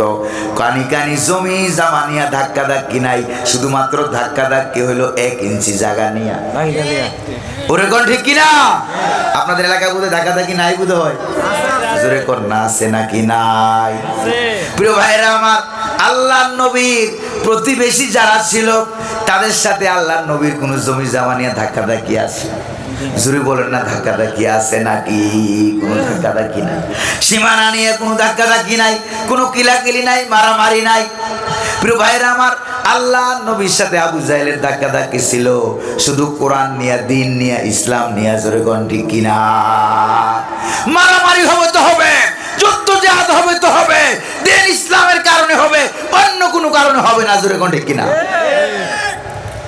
প্রিয় ভাইরা আমার, এই সূরা আহজাবের এই আয়াত থেকে লাকাদ কানা লাকুম ফি রাসূলিল্লাহি উসওয়াতুন হাসানা, কোন কোন ক্ষেত্রে নবীকে অনুসরণ করব, কোন কোন ক্ষেত্রে নবীকে অনুসরণ করব না, তার জবাব আল্লাহ পাক অন্য সূরায় দিয়ে দিয়েছেন। ওয়ামা আতাকুমুর রাসূলু ফাখুযুহু ওয়ামা নাহাকুম আনহু ফান্তাহু। আল্লাহু আকবার বলেন, আরো জোরে বলেন না আল্লাহু আকবার। প্রিয় ভাইয়েরা আমার, আপনাদের এই মাহফিলটা কবরস্থানের উন্নয়ন করবে, ঠিক কিনা বলেন? জোরে বলেন ঠিক কিনা? তাহলে কবর সম্পর্কে একটা হাদিস শোনাইতে চাই, রাজি আছেন কিনা? দেখি রাজি আছেন নাকি নাই। প্রিয় ভাইরা আমার, কবর সম্পর্কে অন্তত একটা হাদিস শুনেন। হাদিসটা হলো ইমাম কুরতুবী রাহমাতুল্লাহ আলাইহি উল্লেখ করেছেন, আত-তাযকিরা লি আহওয়ালিল মাউতা ওয়া উমুরিল আখিরা। হাদিস উল্লেখ করেছেন ইমাম জালালউদ্দিন সুয়ুতী রাহমাতুল্লাহ আলাইহি শরহুস সুদূর লি আহওয়ালিল কুবুর নামক কিতাবে হাদিসখানা উল্লেখ করেছেন। প্রিয় ভাইরা আমার, হাদিসটা আমি খুঁজতে খুঁজতে হয়রান হয়ে গেলাম। 2টা কিতাবে পেয়েছি, যেই 2টা কিতাব এখনো বাংলায় তরজমা হয় নাই, অনুবাদ হয় নাই। প্রিয় ভাইরা আমার মনে মনে প্রশ্ন ছিল, মানুষটা যখন মারা যায় ডান কাঁধে আর বাম কাঁধে ফেরেশতা আছে নাকি নাই? জোরে কোন না, আছে নাকি নাই? ডান কাঁধে ফেরেশতা আর বাম কাঁধে ফেরেশতা। মনে মনে ভাবলাম মানুষটা তো মারা গেল, ফেরেশতা দুইটা কই যায়, নাকি ওরাও মারা যায়? এই প্রশ্নের উত্তর জানার দরকার আছে নাকি নাই? মানুষটা যখন মৃত্যুর সময় হয়, মারা যায়, তখন সঙ্গে সঙ্গে ফেরেশতারা আমলনামা ভাঁজ করে ফেলে। ভাঁজ করা যখন আরম্ভ করে শুরু করে, রাব্বুল আলামিন তখন ডাক দিয়ে বলে, ও আমার ফেরেশতারা আমলনামা ভাঁজ করিও না, আমলনামা ভাঁজ করিও না। ফেরেশতারা ডাক দিয়ে বলে, ও আল্লাহ, লোকটা তো মারা গেছে, লোকটা তো মারা গেছে, সওয়াবও করতে পারে না, গুনাহও করতে পারে না, আমলনামা খোলা রাখা লাভটা কি? আল্লাহ পাক ডাক দিয়ে বলেন, ও ফেরেশতারা, তার আমলনামা কবরে দাফন করার আগ পর্যন্ত আমলনামা খোলা রাখো। ও আল্লাহ, খোলা রাখা করবোটা কি? কয় খোলা রাখা তার এলাকা, পাড়া প্রতিবেশী, বাজার ঘাটে ঘুরো। সে যে এলাকায় চলাফেরা করেছে সেই এলাকায় ঘুরো, ঘুরে ঘুরে তার সম্পর্কে যারা ভালো ভালো কথা বলে, ওই ভালো ভালো কথাগুলো সওয়াবের আমলনামায় উঠাইয়া দাও। সওয়াবের কথাগুলো, ভালো ভালো কথাগুলো সওয়াবের আমলনামায় উঠাইয়া দেওয়া হয়, খারাপ কথাগুলো গুনাহের আমলনামায় উঠাইয়া দেওয়া হয়। ক্বালা রাসূলুল্লাহ সাল্লাল্লাহু আলাইহি ওয়াসাল্লাম, এই জন্য আল্লাহর নবীজি বলেন, উযকুরু মাহাসিনা মাউতাকুম, তোমরা তোমাদের মরা মানুষের ভালো ভালো কথাগুলো আলোচনা করো, কারণ এগুলি ফেরেশতারা সওয়াবের আমলনামায় লিখে। এবার যখন লোকটাকে গোসল দেওয়া হলো, কাফন দেওয়া হলো, জানাজা পড়ানো হলো, জানাজা পড়াবার পর এবার কি হয়, লোকটাকে যখন কবরে দাফন করা হয়, দাফন করার পর ওই ফেরেশতা দুইজন আমলনামা ভাঁজ করে ফেলে, উঠাইয়া বলে, ও আল্লাহ, এই লোকের জন্ম থেকে নিয়ে মৃত্যু পর্যন্ত ডান কাঁধে ছিলাম একজন, বাম কাঁধে ছিলাম একজন। ও আল্লাহ, যদি একটু অনুমতি দাও, এতদিন তো পৃথিবীতেই চলাফেরা করেছি, যদি একটু অনুমতি দাও, আকাশ থেকে ঘুরে আসতাম। রাব্বুল আলামিন তখন বলেন, ফেরেশতারা রে, আকাশে ফেরেশতার কোনো অভাব নাই। আল্লাহু আকবার। আকাশে ফেরেশতার কোনো অভাব নাই। এটা যখন বলা মাত্রই আল্লাহ পাক বলেন, আকাশে ফেরেশতার অভাব নাই, যাওয়ার অনুমতি নাই। ও আল্লাহ, কি করব? কই, আমার এই বান্দা, ইমানদার বান্দা বান্দি যে কবরে দাফন করা হলো, তার কবরের ডান পাশে একজন দাঁড়াও, বাম পাশে আরেকজন দাঁড়াও। তার কবরের ডান পাশে একজন দাঁড়াও, বাম পাশে আরেকজন দাঁড়াও। এবার দুইজন দাঁড়ায় গেল, ডানের ফেরেশতা ডানে, বামের ফেরেশতা বামে। যখন দাঁড়ায় গেল, দাঁড়ায় বলে, ও আল্লাহ, কি করব বলো? রাব্বুল আলামিন তখন বলেন, দাঁড়ায়া আমার ওই ইমানদার বান্দা বান্দির জন্য আমার কাছে ক্ষমা চাও। আল্লাহু আকবার। দাঁড়ায়া আমার কাছে দোয়া করো, দাঁড়ায়া আমার কাছে ক্ষমা চাও। আল্লাহু আকবার বলেন। আমার কাছে ক্ষমা চাও, আমার কাছে দোয়া করো, ইস্তেগফার করো ওই লোকটার জন্য। ফেরেশতারা দুইজন ডাক দিয়ে বলে, ও আল্লাহ, কতক্ষণ দোয়া করব, কতক্ষণ দাঁড়ায়া থাকবো, কতক্ষণ দাঁড়ায়া থাকবো, দোয়া করব কতক্ষণ? রাব্বুল আলামিন ফেরেশতাদেরকে ডাক দিয়ে বলেন, ইলা ইয়াউমিল কিয়ামাহ। আল্লাহু আকবার। ইলা ইয়াউমিল কিয়ামাহ, ইলা ইয়াউমিল কিয়ামাহ।